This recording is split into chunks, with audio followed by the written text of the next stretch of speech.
Internet से जोड़ा है, लेकिन हम सभी का मन हमेशा से मां भारती से जुड़ा है। एक दूसरे के प्रति अपनत्व से जुड़ा है। फ्रेंड्स, दुनिया भर में मां भारती का गौरव बढ़ाने वाले आप सभी साथियों को हर साल प्रवासी भारतीय सम्मान देने की परंपरा है।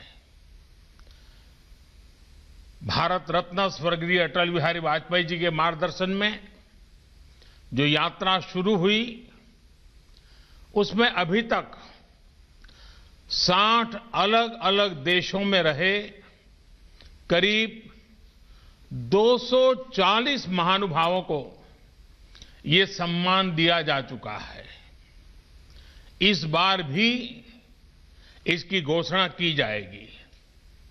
इसी तरह दुनिया भर से हजारों साथियों ने भारत को जानिए क्विज कंपटीशन में हिस्सा लिया है। ये संख्या बताती है कि जड़ से दूर भले हो जाएं, लेकिन नई पीढ़ी का जुड़ाव उतना ही बढ़ रहा है। इस क्विज के 15 विजेता भी आज इस वर्चुअल समारोह में हमारे बीच मौजूद हैं। मैं सभी विजेताओं को बधाई देता हूं, शुभकामनाएं देता हूं और साथ साथ इस क्विज कंपटीशन में हिस्सा लेने वाले सभी अभिनंदन के अधिकारी हैं। और मेरा इस क्विज कंपटीशन में हिस्सा लेने वाले सबसे आग्रह है कि आप तय करिए कि अगली बार जब क्विज कंपटीशन होगी, तब आपके प्रयत्न से 10 और नए लोग इसमें जुड़ेंगे। ये चेन चलनी चाहिए, चेन बढ़नी चाहिए, लोगों को जोड़ना चाहिए। कई विदेश के लोग भारत में पढ़ने के लिए आते हैं, पढ़ करके अपने देशों में जाते हैं। उनको भी आग्रह करना चाहिए कि वे भी जो भारत में कभी पढ़ाई करके गए हैं, वे भी क्विज कंपटीशन में जुड़े और क्विज कंपटीशन के एम्बेसडर बने। क्योंकि विश्व में भारत की पहचान बनाने के लिए, नई पीढ़ी को भारत को जानने की जिज्ञासा जगाने के लिए एक टेक्नोलॉजी ड्रिवन बहुत सरल उपाय है। और इसलिए मेरा आग्रह रहेगा कि आप सब इस बात को आगे बढ़ाइए। फ्रेंड्स, बीता साल हम सभी के लिए बहुत चुनौतियों का साल रहा है, लेकिन इन चुनौतियों के बीच विश्व भर में फैले हमारे इंडियन डायस्पोरा ने जिस तरह कार्य किया है, अपना कर्तव्य निभाया है, वो भारत के लिए भी गर्व की बात है। यही तो हमारी परंपरा है, यही तो इस मिट्टी के संस्कार है। इस जगह से सोशल और पॉलिटिकल लीडरशिप के लिए दुनिया भर में भारतीय मूल के साथियों पर भरोसा और मजबूत हो रहा है। हमारे आज के इस आयोजन के मुख्य अतिथि सूरीनाम के नए राष्ट्रपति श्रीमान चंद्रिका प्रसाद संतोखी जी, वे स्वयं भी इस सेवा भाव का एक शानदार उदाहरण है। और मैं ये भी कहूंगा कि इस कोरोना काल में विदेशों में रहने वाले हमारे कई भारतीय भाई बहनों ने भी अपना जीवन खोया है। मेरी उनके प्रति संवेदना है और उनके परिवारजनों के प्रति भी मैं परमात्मा बहुत शक्ति दे, ये प्रार्थना करता हूं। आज सूरीनाम के राष्ट्रपति जी ने उनके गर्मजोशी भरे शब्द और भारत के प्रति उनके स्नेह का भाव हम सबके हृदय को छू गया। उनके एक शब्द में, हर एक भाव में भारत के प्रति का जो उनका अहोभाव था वो प्रवाहित हो रहा था, प्रकट हो रहा था और हमें प्रेरित कर रहा था।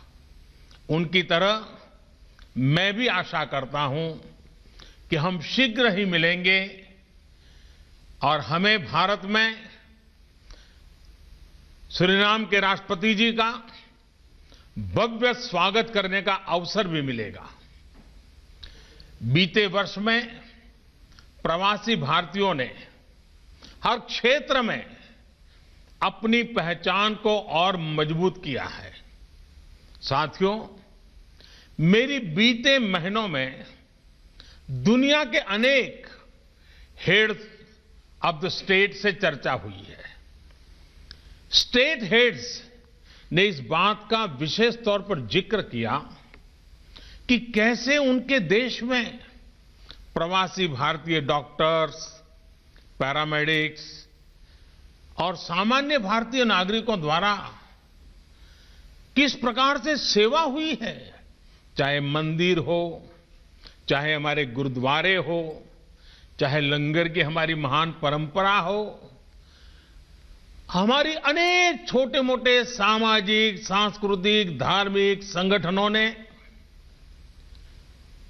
सेवा भाव में अगुवाई की है और हर नागरिक की सेवा करने का काम इस कठिन परिस्थिति में भी किया है।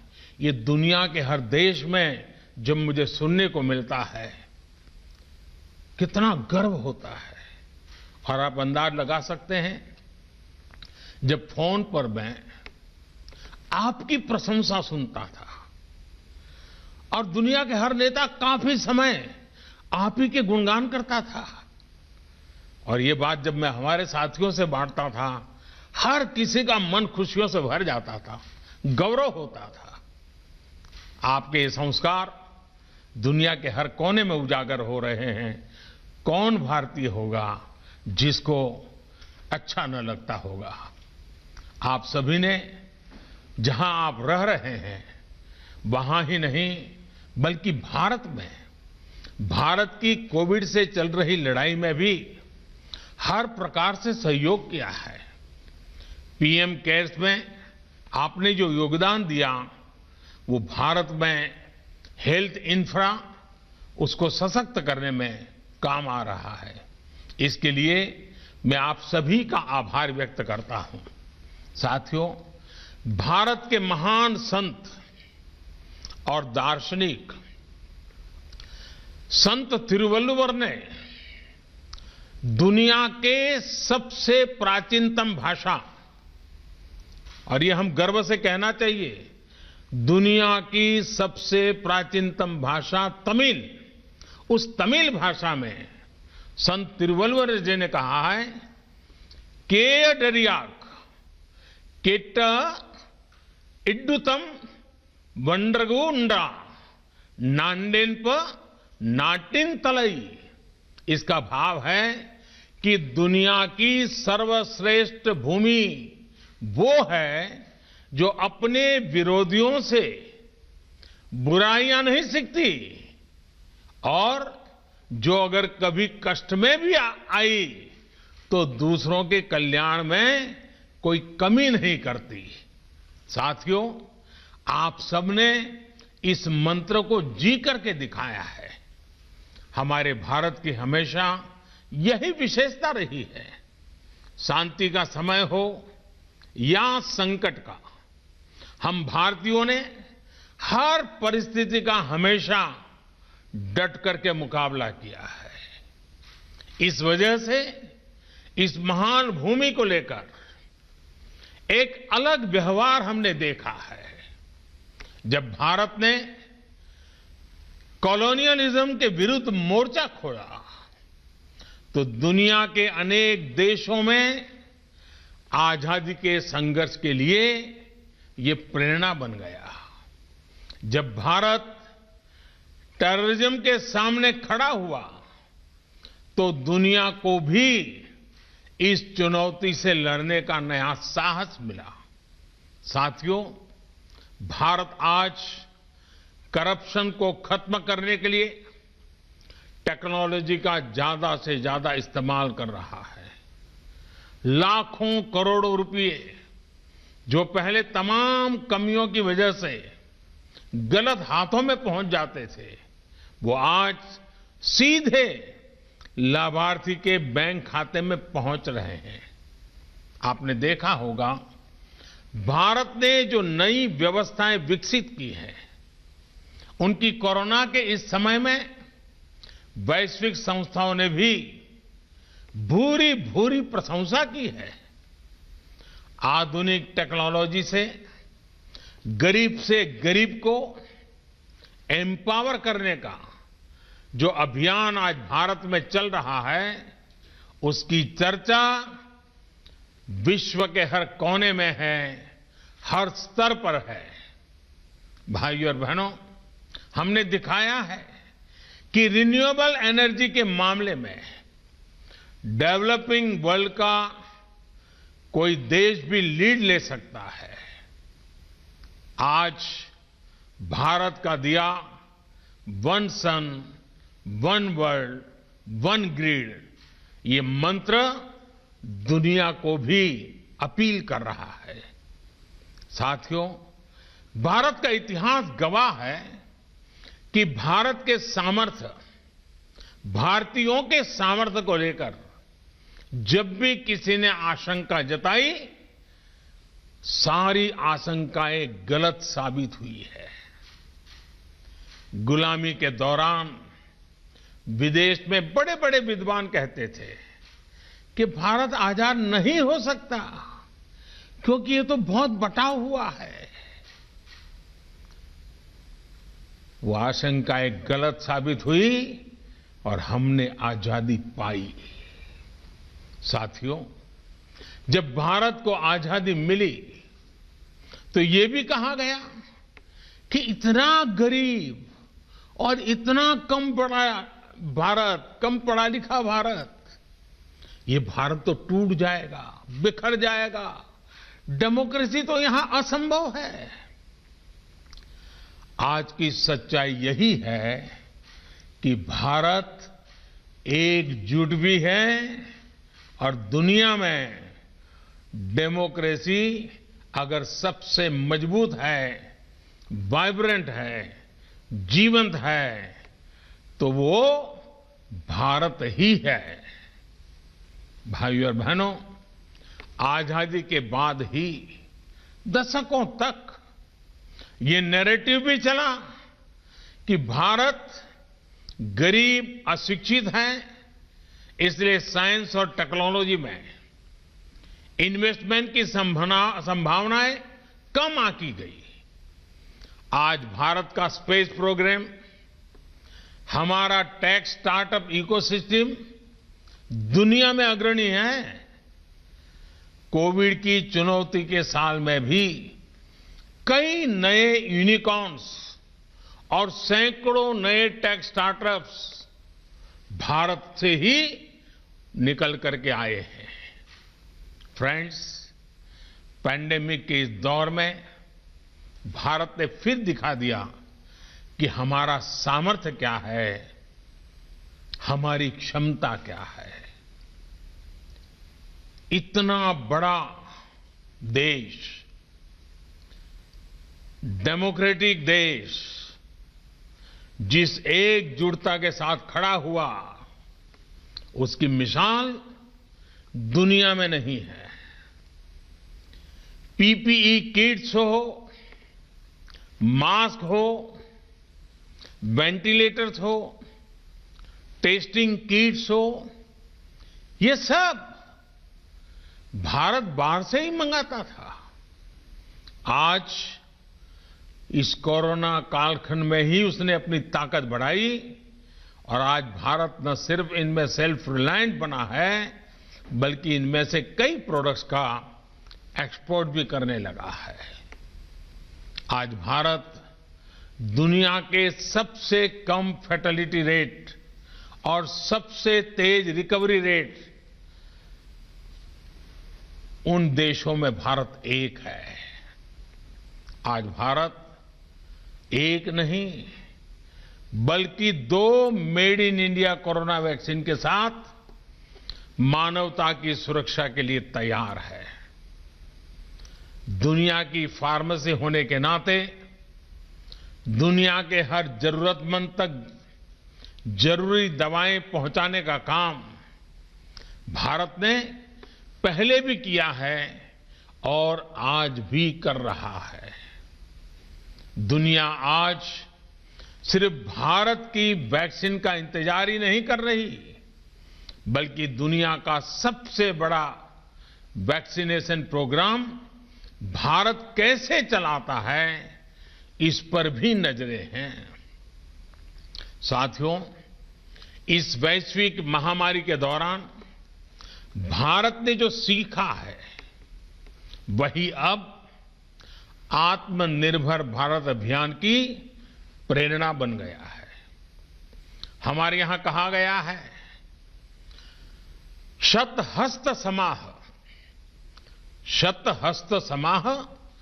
सहस्त्रहस्त समकिर, यानी सैकड़ों हाथों से अर्जन करो लेकिन हजारों हाथों से बांटो। भारत की आत्मनिर्भरता के पीछे का भाव भी यही है। करोड़ों भारतीयों के परिश्रम से जो प्रोडक्ट्स भारत में बनेंगे, जो सॉल्यूशंस भारत में तैयार होंगे, उससे पूरी दुनिया का लाभ होगा। दुनिया इस बात को कभी नहीं भूल सकती है कि जब Y2K समय भारत की भूमिका क्या रही, भारत ने किस प्रकार से दुनिया को चिंता मुक्त किया था, इस मुश्किल में भी हमारी फार्मा इंडस्ट्री का रोल ये दिखाता है कि भारत जिस भी क्षेत्र में समर्थ होता है, उसका लाभ पूरी दुनिया तक पहुंचता है। साथियों, आज पूरी दुनिया को अगर भारत पर इतना ज्यादा ट्रस्ट है, तो इसमें आप सब प्रवासी भारतीयों का भी बहुत बड़ा योगदान है। आप जहां भी गए, भारत को, भारतीयता को साथ लेकर के गए। आप भारतीयता को जीते रहे। आप भारतीयता से लोगों को जगाते भी रहे हैं। और आप देखिए, फूड हो या फैशन हो, फैमिली वैल्यूज हो या बिजनेस वैल्यूज, आपने भारतीयता का प्रसार किया है। मेरा ये हमेशा से मानना रहा है कि भारत का कल्चर अगर दुनिया भर में लोकप्रिय हुआ है, तो मैगजीन्स, कुकबुक्स या मैनुअल से ज्यादा आप सभी के जीवन के कारण, आप सभी के आचरण के कारण, आप सभी के व्यवहार के कारण ये सब संभव हुआ है। भारत ने कभी भी कुछ भी दुनिया पर न थोपा है, न थोपने की कोशिश की है, न कभी थोपने का सोचा है, बल्कि दुनिया में आप सभी ने भारत के लिए एक जिज्ञासा पैदा की, एक इंटरेस्ट पैदा किया है। भले वो कौतुक से शुरू हुआ हो, लेकिन वो कन्विक्शन तक पहुंचा है। आज जब भारत आत्मनिर्भर बनने के लिए आगे बढ़ रहा है, तो यहां भी ब्रांड इंडिया की पहचान को मजबूत बनाने में आपका रोल अहम है। जब आप मेड इन इंडिया प्रोडक्ट्स का ज्यादा से ज्यादा यूज करेंगे, तो आपके इर्द गिर्द रहने वालों में भी इनको लेकर विश्वास बढ़ेगा। आपके कलीग्स को, आपके दोस्तों को जब आप made in India products use करते हुए देखेंगे, तो क्या आपको इस पर गर्व नहीं होगा? टी से लेकर टेक्सटाइल और थेरेपी तक, ये कुछ भी हो सकता है। मैं तो आनंद होता है जब आज खादी दुनिया में आकर्षण का केंद्र बन रही है। इससे आप भारत के एक्सपोर्ट का वॉल्यूम तो बढ़ाएंगे ही, साथ ही भारत की रीच डायवर्सिटी को भी दुनिया तक पहुंचाएंगे। सबसे बड़ी बात, आत्मनिर्भर भारत अभियान के तहत आप दुनिया के गरीब से गरीब तक एफोर्डेबल और क्वालिटी सॉल्यूशन पहुंचाने का जरिया बनेंगे। फ्रेंड्स, भारत में इन्वेस्टमेंट हो या फिर बड़ी मात्रा में रेमिटेंसेस का कंट्रीब्यूशन, आपका योगदान अतुलनीय रहा है। आपकी एक्सपर्टाइज, आपके इन्वेस्टमेंट, आपके नेटवर्क्स, आपके अनुभव का लाभ हर भारतीय, पूरा हिंदुस्तान हमेशा हमेशा के लिए गौरव भी करता है और आपके लाभ के लिए वो हमेशा आतुर भी रहता है। इसके लिए हर जरूरी कदम उठाए भी जा रहे हैं ताकि आपको भी अवसर मिले और यहां की अपेक्षाएं भी पूरी हो। आप में से काफी लोग जानते हैं कि कुछ सप्ताह पहले ही पहली बार वैश्विक भारतीय वैज्ञानिक समिट, शॉर्ट फॉर्म में उसे कहा गया वैभव का आयोजन किया था। इस सम्मेलन में 70 देशों के 25,000 से ज्यादा साइंटिस्ट और एक्सपर्ट ने करीब 750 घंटों तक चर्चा की और इससे 80 सब्जेक्ट्स पर करीब 100 रिपोर्ट्स निकली, जो कई क्षेत्रों में टेक्नोलॉजी और सिस्टम के विकास में काम आने वाली है। ये संवाद अब ऐसे ही जारी रहेगा। इसके अलावा बीते महीनों में भारत ने एजुकेशन से लेकर एंटरप्राइज तक सार्थक बदलाव के लिए स्ट्रक्चरल रिफॉर्म्स किए हैं। इसमें आपके इन्वेस्टमेंट के लिए अपॉर्चुनिटीज का विस्तार हुआ है। मैन्युफैक्चरिंग को प्रमोट करने के लिए प्रोडक्शन लिंक सब्सिडी स्कीम, ये बहुत पॉपुलर हुई है और बहुत कम समय में बहुत पॉपुलर हुई है। आप भी इसका भरपूर लाभ उठा सकते हैं। साथियों, भारत सरकार हर समय, हर पल आपके साथ, आपके लिए खड़ी है।